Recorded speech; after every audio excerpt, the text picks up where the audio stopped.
Thank you very much for that that wonderful introduction, Ali, and thanks to everyone for showing up for this. As many of you might know, I had this opportunity to speak to the OMT group. We were just discussing how long ago this was now, probably 10 or 11 years ago in Ankara, and many of the conversations there inspired me, and in fact gave me the initiative to start thinking about the role of history in processes of institutional change, because as you know, there are very few nation states that have transformed as quickly and rapidly and as deliberately as Turkey did under Ataturk. And I was very impressed by the narrative around that. I think the only other context in which that has happened is Japan during just after the Meiji Revolution. So it really inspired me to think about the role of history and in institutions. My big regret, I should pass along, is that I'm not able to be there in person. But stay tuned. This may change in the coming months. What I would like to do, as Ali described, is to talk a little bit about my transformation in my research, which has largely focused on processes of change. This understanding of how is it that institutions change over time. And the early work that Ali referred to is the role of rhetoric or language in motivating institutional change. That was subsumed under a larger topic area of institutional entrepreneurship, which really focuses on very, very rapid periods of change, the sort of revolutionary change that we see in the history of Turkey as it made these efforts to modernize. In response to that, though, one of the observations that I and my colleague Tom Lawrence made is that actually changes that processes of institutional change that occur that quickly are quite rare. And in fact, most institutions change very, very slowly, and perhaps not as strategically as was described in all of that research on institutional entrepreneurship. So this is the phase of my research interests in which we start talking about institutional work, and there the idea is that there is a tremendous amount of work, some of it deliberate but not all deliberate, and some of it conscious but not all of it conscious, that is required for institutions to change in a more evolutionary way, in a much slower way. And the current interest and the segue that we're going to hopefully discuss today is this idea of the role of history in reacting to the sort of pressure that occurs when institutions exert their forces on populations or on actors in a very slow and taken for granted way. So there are two new constructs that I'm going to introduce to you in this. One is the notion of institutional violence, that is the exertion of power on populations that institutions do.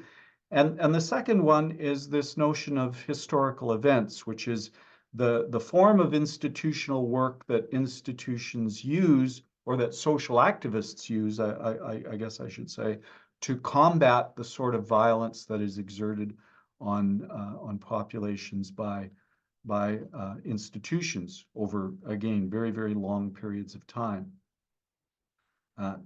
If you don't mind, I'm going to very awkwardly try and share my screen so that we can get a sense of what I'm talking about here. We can see it. Can you see this? Yeah. Yeah, okay. Let me do a sort of gradual introduction here by describing a phenomenon here. And the key point that I want you to bear in mind here is that all social structures, particularly institutions, have a history. And institutions themselves are historically constituted, as are the subjects that we have. And this notion that I've been working on more recently is rhetorical history, which is the way that some institutions, most notably the nation state, has used to exert their power over subject actors, or in the case of the nation state, in terms of populations. And of all institutions out there, the nation state has the most sophisticated set of practices for engaging in this sort of institutional work of managing history.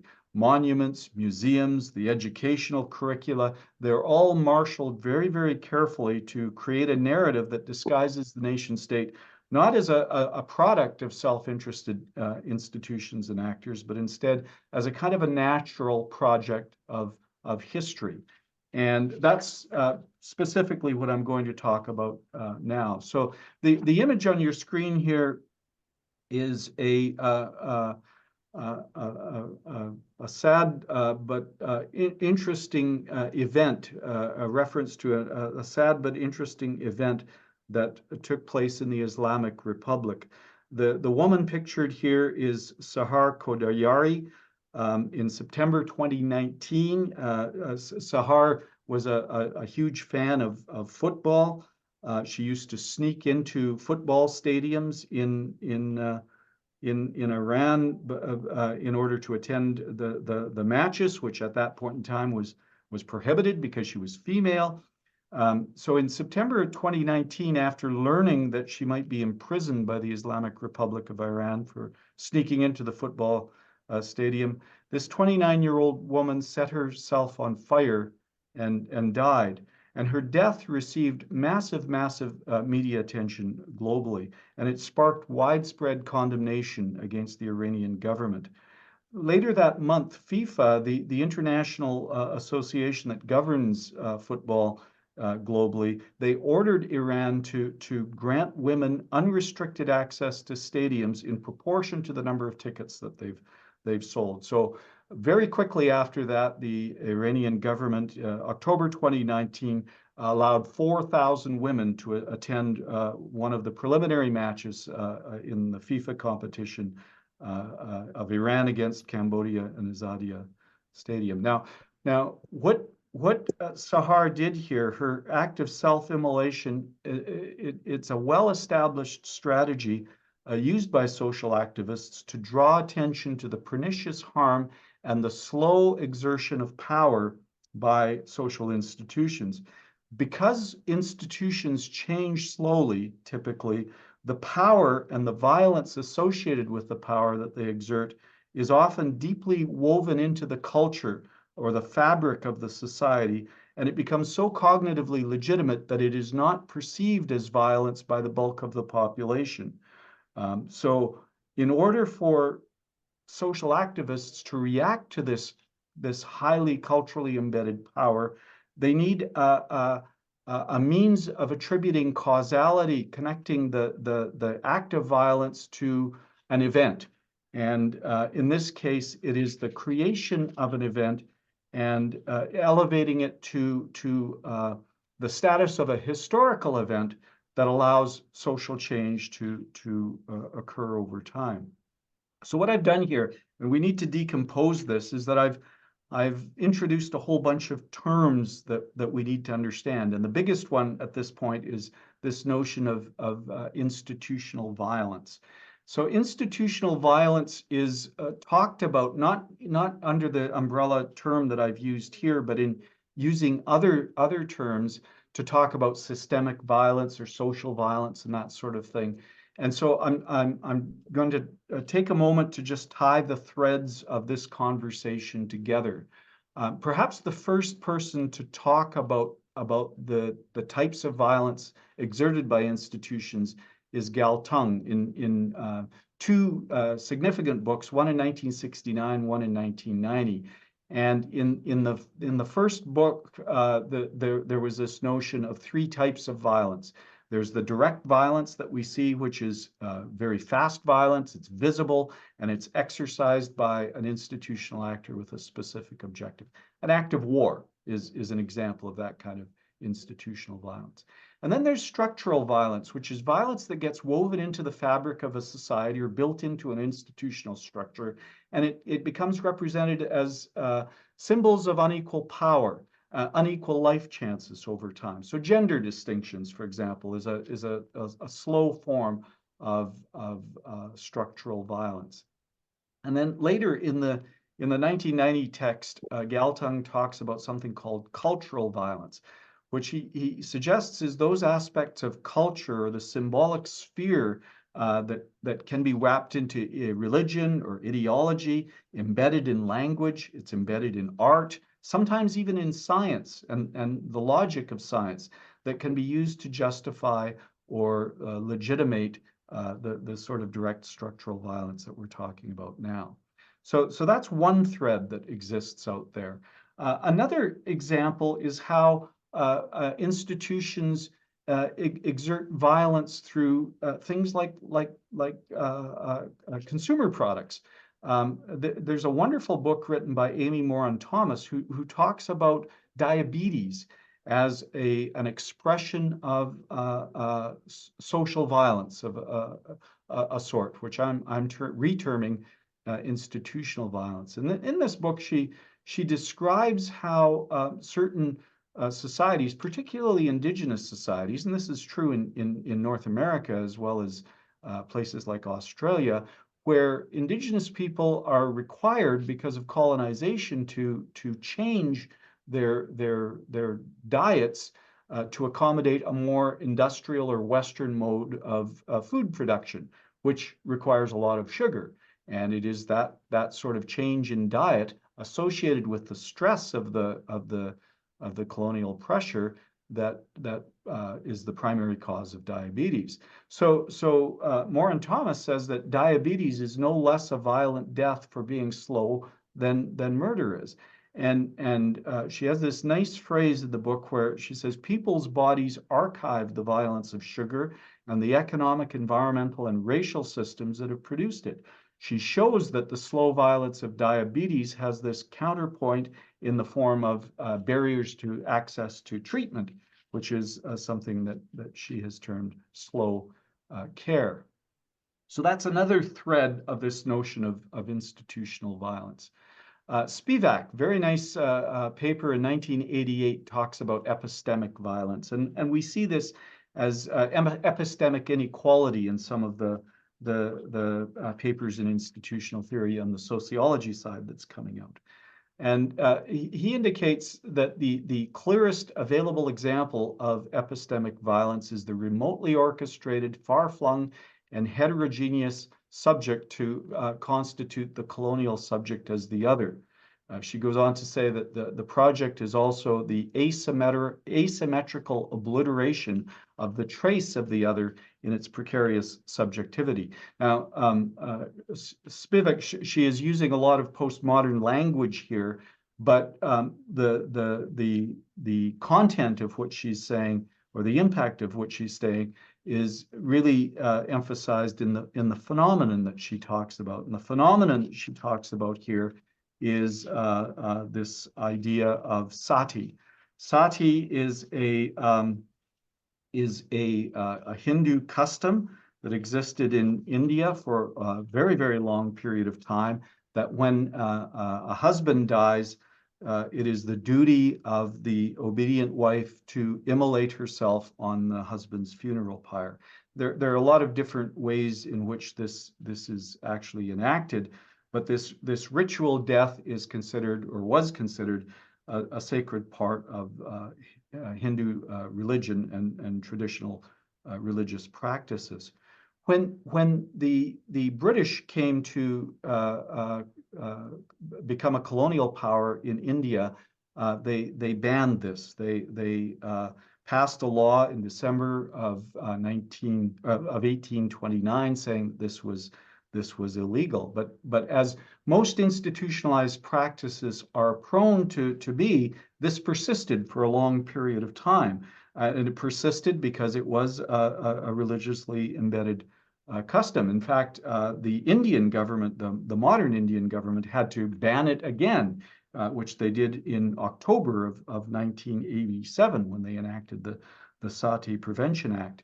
Now, this sounds like a very positive thing, but the point that Spivak makes is that these are two forms of institutional violence, both of which give spouses no real choice.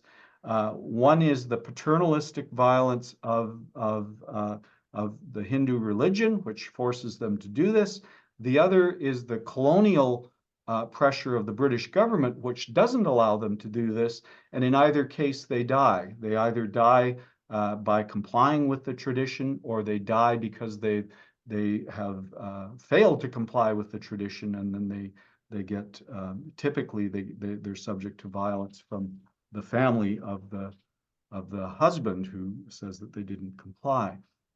Her point is that despite the best intentions of different institutional structures, neither of them actually solve the issue, and both of them exert institutional violence in different ways. Another set of distinctions comes from the philosopher Zizek, the social philosopher Zizek. In 2008, he writes this book about symbolic violence. He categorizes institutional violence in three different ways. He talks about subjective violence. That is the sort of direct violence that we talked about before, where it's performed by a clearly identifiable agent. The second one is this idea of symbolic violence, which is embedded in language and rhetoric. And then the phrase that we've seen before as well of systemic violence, when it gets embedded in religious, ideological, economic, or political systems. He has a very, very interesting way of operationalizing this, and he notes that invisibility is a form of institutional violence, or the fact that when violence occurs and we don't have the social mechanisms to pay attention to it. And this is particularly prone now, given what's happening in Israel and Palestine. He points out that and this is a picture of the cover of Time magazine in the 5th of June, 2006, where the title of the article was "The Deadliest War in the World." It offered a detailed documentation about how 4 million people died in the Democratic Republic of Congo during the preceding decade as a result of political violence there. But Zizek's observation is that none of the usual humanitarian uproar followed this article. Just a couple of readers' letters as some kind of, he described it as a filtering mechanism that blocked this news from reaching the broader public and reaching its full impact in the social symbolic space. And he pointed out that similar articles in lesser journals, like the death of a West Bank Palestinian child, not to mention an Israeli or an American death, would receive mediatically thousands of times more attention than the death of a nameless Congolese person. So what he's pointing out here is that when death becomes accepted, or when institutional violence becomes accepted, it disappears. It becomes an absence. And the nice thing about this particular book is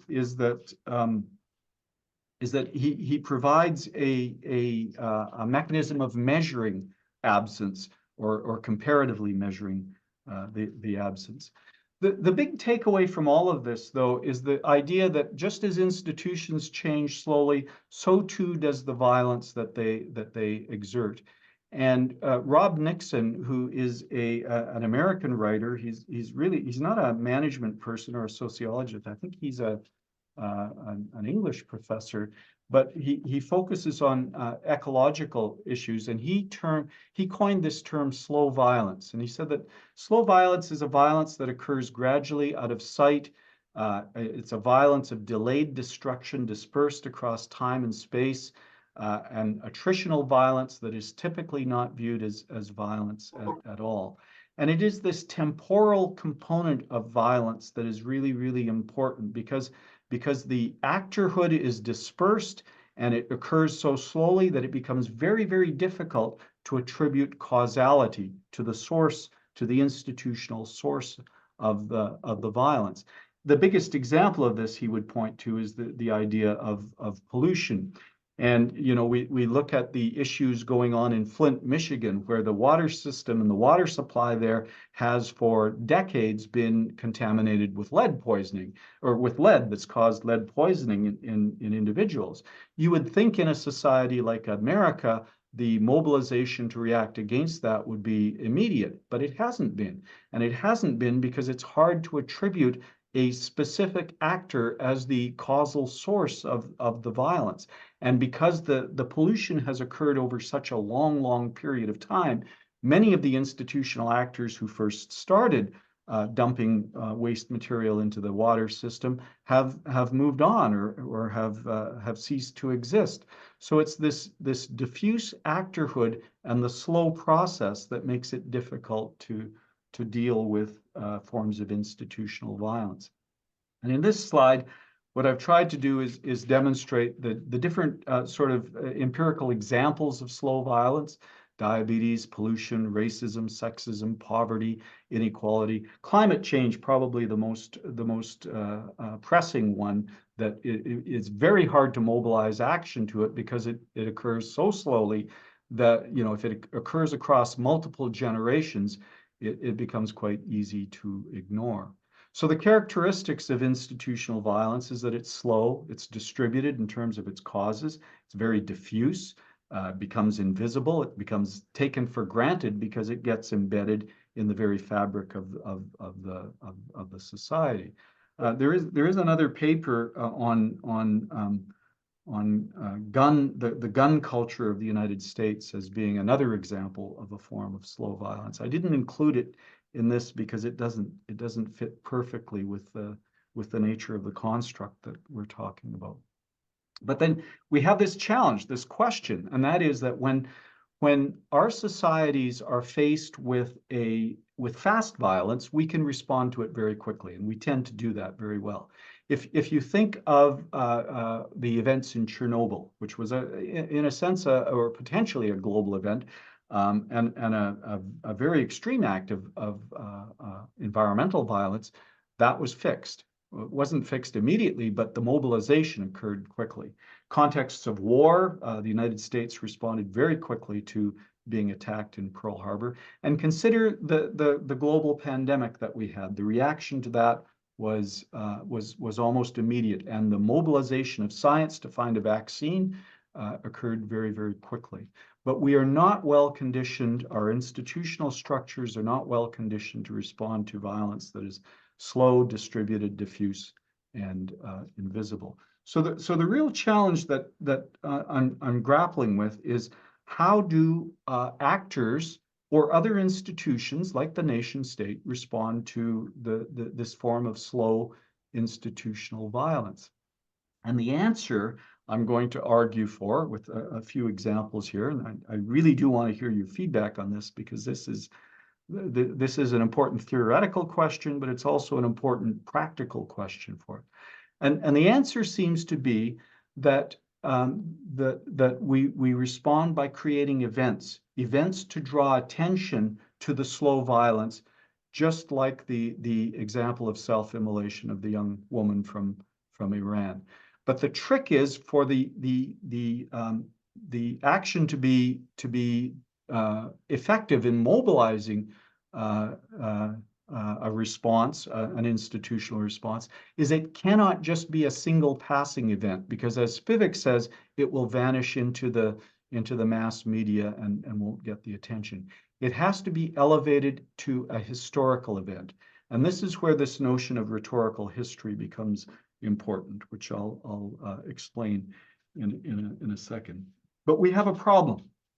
We have a problem in our theory, in organization theory, because we tend to use the word event almost naturally, as if the event itself has some degree of agency.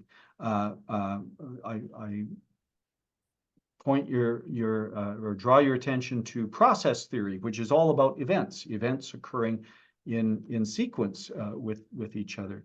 The problem, I love the paper that Anne Langley wrote on this, but the biggest problem in that paper is that she uses the word event multiple times, I think over 40 times in the paper, but event is not described. And we don't have a clear degree of construct clarity around the event. And I argue that that's a problem because it subsumes or transfers agency to the event itself, as though the event occurred absent any sort of institutional work or actors behind it. So fortunately, our colleagues in history have paid a lot of attention to events, and they have a much more nuanced understanding of what an event is. And perhaps the best definition of this is offered by Abrams, who was just recently passed. He was a historian, a historical sociologist at Durham University, and he has this wonderful book called Historical Sociology. And he says, quite simply, an event is something that defines a sharp distinction between the past and the present. We talk about before the event and after the event. So COVID, clearly an event. We talk about pre-COVID and post-COVID. So that's an important moment in our history. He adds that it is the space within which we see the intersection of social structure and social action. This is similar to what Steve Barley talked about as an event is something that tears the institutional fabric, where for a brief moment in time, until the institution the institutional fabric is repaired, we can see the forces of power that exist underneath it. They're exposed for a short period of time, and then they get repaired. That, for me, is one of the better definitions of historical events. I know just on the weekend, Trevor, who's on this call, sent me another definition of events that I think is equally good, but I haven't had the chance yet to read the context of it.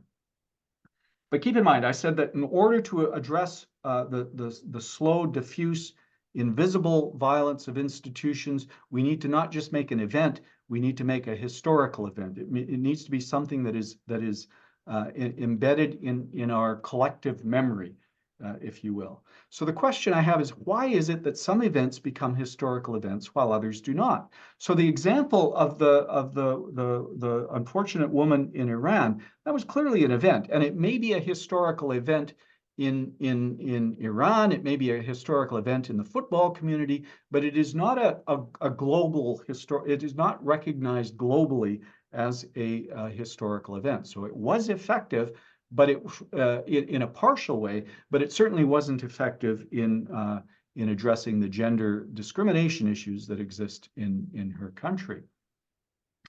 And so an additional question is, why do some historical events mobilize social change while others do not? So the model that I'm working with here is this idea of the institutional work that connects three categories or three elements of events that we need to pay attention to: the event orchestration, the event recognition, or the event resurrection. And these represent three ways of invoking events to combat institutional violence. And I'm going to give you three examples that represent each of those different categories. One is, actually two, the Rosa Parks case in the United States and Mahatma Gandhi in India. For event recognition, there are the Stonewall riots that occurred in New York State. The Stonewall riots are recognized as the event that created the gay pride movement globally. And then there is the event resurrection. I'm going to talk a little bit about the Masada myth in Israel. Rosa Parks represents an example of doing the institutional work before the event occurs. Event recognition is doing the institutional work while the event has occurred and immediately thereafter. And event resurrection is reaching deep in the past to elevate for what was once a forgotten event into a significant event today. All of these require a tremendous amount of institutional work, and I'll explain what I mean by that. So this is the image, for those of you familiar with U.S. history, this is the image of Rosa Parks that is used to demonstrate how she initiated the civil rights movement, or a moment in the civil rights movement in the United States, by combating segregation. Segregation meant that Black people could only sit on the seats at the back of the bus, and white people could not. And so as history remembers this event, there was a moment in which she refused to go to the back of the bus, and that created that was an event that created a whole movement to eventually remove the segregation laws in the U.S. South. The myth of the story is that she was a seamstress. She was tired and she wanted to go home, and she just simply didn't feel the energy necessary to move from the bus. That's the myth. The reality is that this was actually a highly orchestrated event. And even though Rosa Parks was a seamstress early in her career, at the time this event happened, she was actually an employee of the NCAAP in Memphis.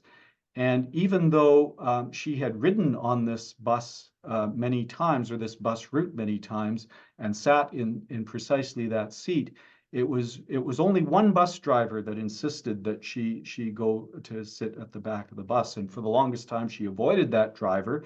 But when this event was organized, it was organized to be an event just in advance of a massive movement, protest movement organized by the NCAAP. And so they identified the one driver that insisted on forcing her to the back of the bus. They had politicians standing ready. They had media standing ready, and it was an event that was manufactured, if you will. There was a tremendous amount of institutional work that went into creating or orchestrating the event. And of course, after the event, there was a tremendous amount of institutional work to make sure that this event and the mythology of this event got embedded in history. And there are lots of historical publications that document this. This also is another very famous photograph. This is Mahatma Gandhi protesting the colonial economic structure in India as a result of being part of the British Raj, or a colonial subject of Great Britain. There are two components to his protests. Actually, Gandhi was very effective at organizing multiple protests, and they number in the dozens. But the two most significant ones were the Salt March, which is what took place here. The other one was the reversion to the spinning loom, which I'll talk about in a second. The Salt March was that the British government at the time banned Indians from making their own salt, which they had done traditionally for many years. They were forced to buy it from Britain, and of course pay heavy duties on that. So in violation of the law preventing them doing that, he, with a few of his followers, engaged on a long march that eventually turned into hundreds of thousands of people walking to the ocean to manufacture salt.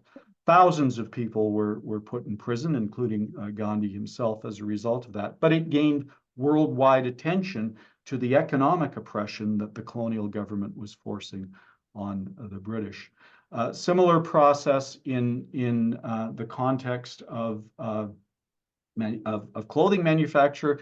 The British government insisted that people buy that cotton was sold at favorable prices to Britain. The cotton was spun into modern Western clothing in the giant manufacturing facilities in places like Manchester and Liverpool, and then sold back to to the Indian population with very, very high tariffs on it. To combat that form of economic oppression, Gandhi organized a return to more traditional weaving and insisted that people wear more traditional clothes, like you see him wearing here, and every household it was suggested would acquire one of the traditional looms and make their own clothes. Again, this is a series of events that were profoundly successful, and it was really the spinning one that triggered the conversation about Britain withdrawing as a colonial power from India. But let's keep in mind how orchestrated this event was. Gandhi, of course, was an Oxford-trained lawyer. He typically wore a suit up until he started organizing these marches, when he had donned the traditional garb and organized all of these sort of very, very classic poses. And both of those photos were taken by Life magazine and became absolutely a fundamental symbol of the resistance to colonial oppression in India. It's no accident that the chakra, the traditional loom, now forms a symbol on the Indian flag when they gained their independence. So that's an example of orchestration before and during the acts of resistance. The event orchestration, we call it. Event recognition is sudden when an event happens and certain institutional actors recognize this as being an opportunity for creating a social movement. So in late 1969, there was a raid on gay lesbian bathhouse in a place in a suburb of New York called the Stonewall Inn. The Stonewall Inn was not the first time that the police had raided these. In fact, they had raided them for many months before this. Violence occurred in this case, but violence occurred in all of them. New York was not the only time or the only place in which there were active resistance by the gay and lesbian population to the police force. This occurred in Los Angeles and San Francisco as well. In many cases, the riots were bigger, but somehow this event became the impetus for the gay pride parades that we see today. The gay pride movement globally really emerged out of this. And so the question is, why this particular event and not another event? And the answer comes from a wonderful study published in the American Journal of Sociology that identifies the factors, but they say that this event has an important element of commemorability. And the authors compared it to all the other events, and they said there were some elements of this that made it more commemorable than others. One is the location that it occurred. It occurred next to New York City, which is the highest concentration of media attention possible. The second one, of course, is that the police force in the degree of violence at this particular event was much more serious than it occurred in others. And of course, the New York police force had a reputation for doing that sort of event. The study also points to this question of mnemonic capacity, saying that it was easier because of those preconditions that this event could be framed symbolically. And they also point out here that the mnemonic capacity was largely because the gay and lesbian community in New York was much more organized than in other areas. That they had better access to the media, for example, and the phrase they use is that they therefore possessed the technologies of memory and access to a broad array of commemorative forms. And what they've done, and I'm just summarizing this study very, very quickly by removing their key table, is they compared it to events in San Francisco, equivalent events in Los Angeles, and then equivalent events in New York, the Steak Pit riots and the Stonewall riots. Fortunately, I don't have much time to go into the detail of their description, but they do say that there was really this commemorative capacity is really a description of the ability of the actors in New York, particularly at Stonewall, to engage in the institutional work to elevate this to a historical event. That's the long and short of what we do.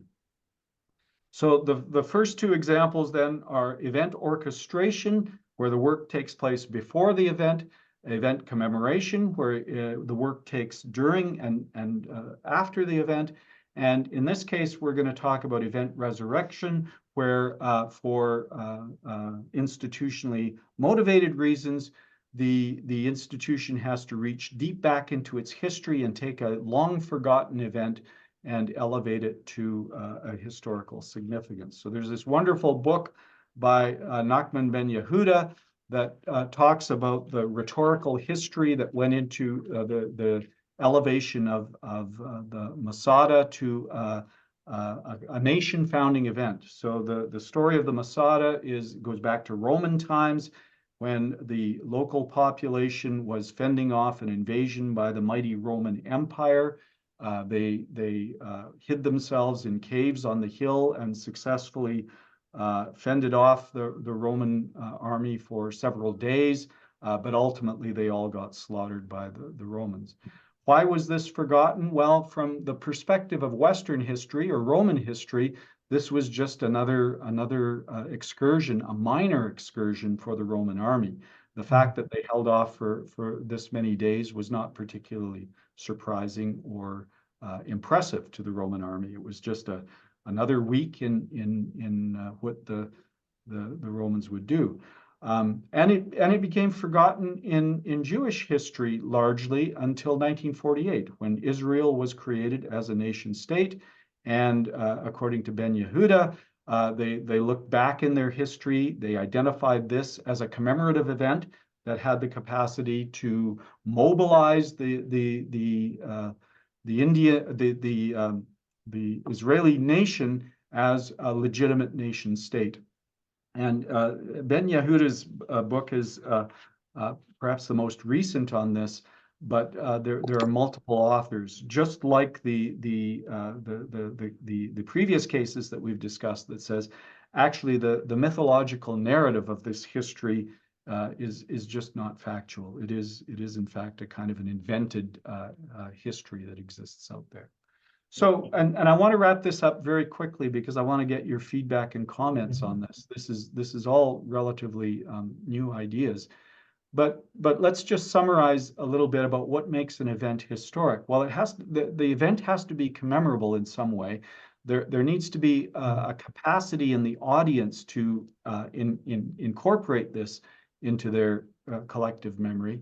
It has to have some degree of moral significance. In each of these events, there is a kind of a David and Goliath story going on, that there is the oppressor and the oppressed, and the oppression has gone on for a long time, but the orchestrated event draws attention to the violence of the existing state of institutional affairs.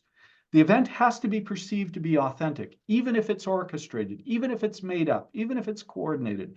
It needs to appear to be natural. It needs to appear to be as spontaneous and natural as the violence that it is used to protest against. And it has to fit with the existing genres. It has to have a social symbolic significance. And perhaps the best at managing this process is Gandhi, because he always reaches back to historical traditional practices of the Indian population in order to elevate these actions into significant events. The answer to the question, and again, I don't know that I have the complete answer to this, is why do some events cause change and others don't? Well, it is the capacity to the mnemonic capacity that's discussed earlier, but it's also achieved through this idea of rhetorical history, or the strategic institutional work by which an event is imbued with historical significance and meaning. And again, I've just given a few examples of this here, but there are many other examples of this process taking place around us. The degree to which it is coordinated or thoughtful or deliberate or strategic is a critical question, and I don't know the answer to that. But I'll give you another example. During the last 10 years, the oppression against Black people in the United States has become very, very politicized, in the sense that it appears, well, one example would be Colin Kaepernick, the U.S. American football player who adopted the rhetorical strategy of taking the knee during the time that the American anthem is sung at these games. This seems to be a sort of spontaneous, natural event or a natural action that he took, and it became very, very politicized, pro and con. This is not the first time that particular physical action was taken to reflect a resistance to racial oppression. Martin Luther King used it when he was speaking with folks in Memphis, when the British government banned slavery in the United Kingdom many decades before it happened in the United States. The act of taking the knee was also used as the symbol of resistance to that form of institutional oppression. So just to summarize, we have three types of event creation: the orchestration, the recognition, and the resurrection. I've given you three examples of this. And what's missing here is really fleshing out the degree of institutional work that goes into creating this. But I do go back to the degree to which this reaches back into history, the social symbolic work that's done here. It seems to have a more profound effect when there is a longer history of embedding it into moral claims over long periods of time. The use of the spinning wheel is critical in this case, because the argument is that the spinning wheel was actually invented in India, or what is now India, as early as 500 AD, and it gets brought forward to become a powerful symbol in the flag. The next steps, what I'm working on, is we need to figure out the basis of the moral claim that's going on there. There's some work going on there. The degree to which and the process by which it gets anchored in history, the depth of history. This idea of technologies of memory or mnemonic capacity and commemorability are important, and we have some information on that, but it's not very clearly defined. And there is also this argument that it needs to fit with an ongoing conversation, an existing story or an existing narrative that exists out there. That's the element that makes it, that seems to make it more effective. And I probably have gone a little bit over time, but I'm trying to flesh this out as quickly as possible.